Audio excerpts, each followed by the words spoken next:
Today, we're gonna get a bit crazy. We are going to talk about the 7 bits that every nail tech should have in their bit arsenal. Let's go ahead and get started. Bits are your friend. They make you money. So if you're scared of using an e-file, stop that. Stop that. Keep scrolling, watch more videos, and you'll be best friends. If you're not best friends, come see me in a workshop and we'll make you best friends. So the next 7 bits that I go over are in no particular order. You need to have all 7. They're gonna make you money, and the reason for that is they solve problems. So problem number 1 is cuticle, especially in this sinus area. So what I recommend is the medium micro taper. Here I am at 9,000 RPMs in the forward direction, leaving my bit parallel, and I'm just cleaning the sinus area. We already know we cannot have what? That's right, dead tissue on the nail plate. If we do, our product's gonna lift, so clean it up. Now, rotate the finger. We never wanna floss. This is flossing. We don't do that with the micro taper. We can only do that with the detail bit. After we do all 10 fingers, turn your e-file off and then put it in the reverse direction where we're going against the grain. I love using the micro taper because it allows me with this little point to get into the hard to reach places. It allows me to also help lift up the proximal fold where I have this little lip. Now that I've removed the cuticle off of the nail plate, I'm going to use the refine ball bit to actually do the exfoliation. So whenever you're using a ball bit, you just want to run it on the skin, never the nail plate, okay? So I'm gonna turn up about 10,000 RPMs. Now sometimes you might need a little more, and right now I am in the reverse direction. I recommend having this in both fine and medium, depending on how thick the skin and cuticle are. We're only gonna use this bit on the skin, and what I'm doing right now is I'm just working the ball bit in a circular motion, and this is exfoliating the eponychium. Ooh, it's also getting any of these crusties around here. I'm in the reverse direction, working left to right, pulling the skin, and I'm softening. The reason I would start off with the fine versus medium is if you decided to use cuticle nippers, we have to smooth that blunt edge. So I would do that using, after I nipped, then I would go in with the fine and smooth that blunt edge. That way the skin does not tear. So if you have more dry skin here, increase your RPMs and just start to exfoliate it. You can see all those dead skin cells releasing. If you have cracks on the tip of the finger, go ahead, increase your RPMs and just exfoliate. Pull back the skin.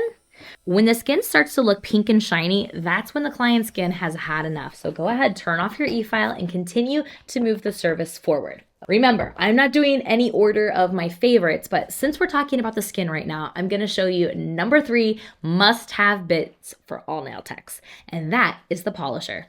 I'm going to go ahead. Ooh, look how beautiful that is. Just 2 bits. See, money-making tools. Now I'm going to go ahead and use my favorite Luna Luxe cuticle oil.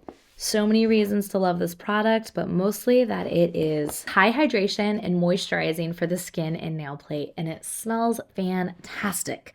Imagine this is a finished nail, okay? I wanted to show you the polishing ball because we had just been talking about the cuticle bits, and this is the last cuticle bit that I would recommend that should be a part of your 7 must-haves.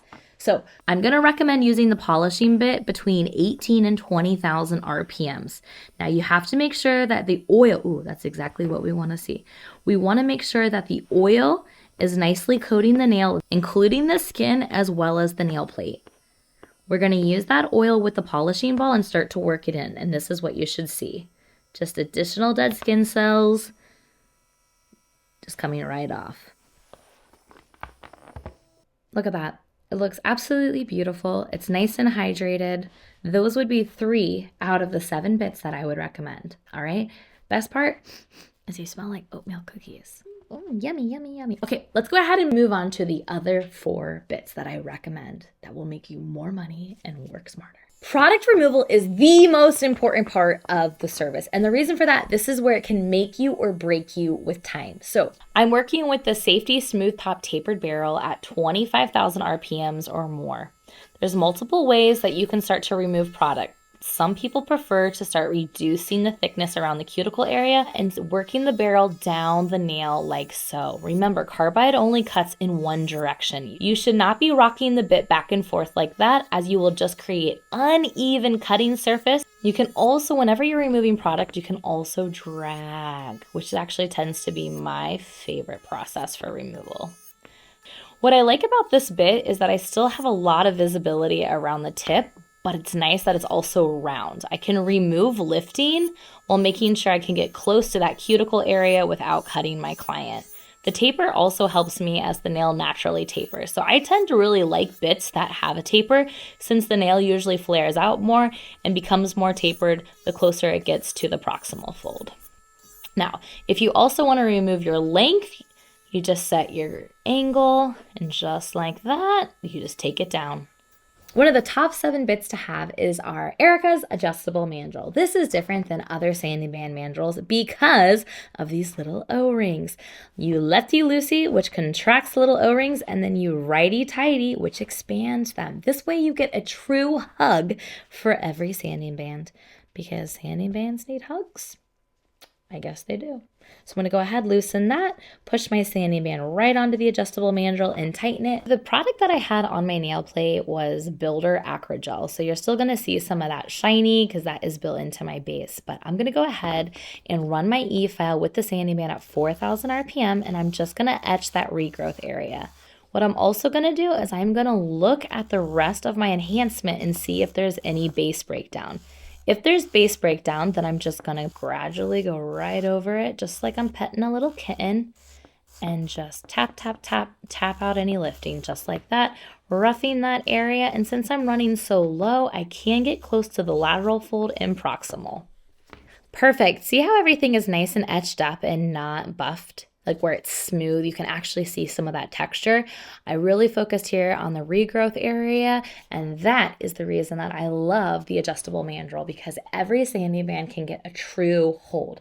I really like sanding bands for doing some prep work, but I also really like them for shaping, also knocking out any kind of lifting. So they're a very versatile tool. One of the most popular services in every salon in North America is the gel polish on natural nails. So if you've been following me for a while, you know my preference is to do a double base. That way I can file this off with an E-file instead of soaking. So here I am doing the dragging method, that double base, removing product quickly, being efficient, and go as close as you want. If you feel like you're going to touch your client, that's okay. Just switch to another bit. You can leave just that and then switch to your diamond or your sanding band to remove the rest of the product. Always err on the side of caution, but remember, speed is your friend, and carbide will help you take the product off quickly so you can make more money. I've just shown you 6 out of the 7 bits that you must have. What do you think the 7th is? It's a little different. It's not for your hands, but for your feet. Let's go ahead and use the diamond pedicure bit. You're going to work between 18 and 30,000 RPMs depending on how callous the skin is in a circular motion, just like this. And what I'm doing is I'm just maximizing the barrel and removing those dead skin cells. The reason that I love this tool is it's something different. We're getting away from water, so we are getting rid of those yucky waterborne pathogens, but also it's less wear and tear on your body. I'm not tearing the skin because I'm not soaking and taking a cheese grater. I'm just using gentle exfoliation for beautiful results. Well, that's a wrap. That is your 7 money-making tools that every nail tech should have. Now, remember, have multiple sets because they will make you money as long as you're using them efficiently as well as they do go dull. So having multiple sets is necessary. This is your business. Make sure you're working efficient. As I always say, you can only be as quick as your process allows, and your process needs multiple sets. So, if you guys like this kind of content, go ahead, like and subscribe, and I'll see you in the next YouTube.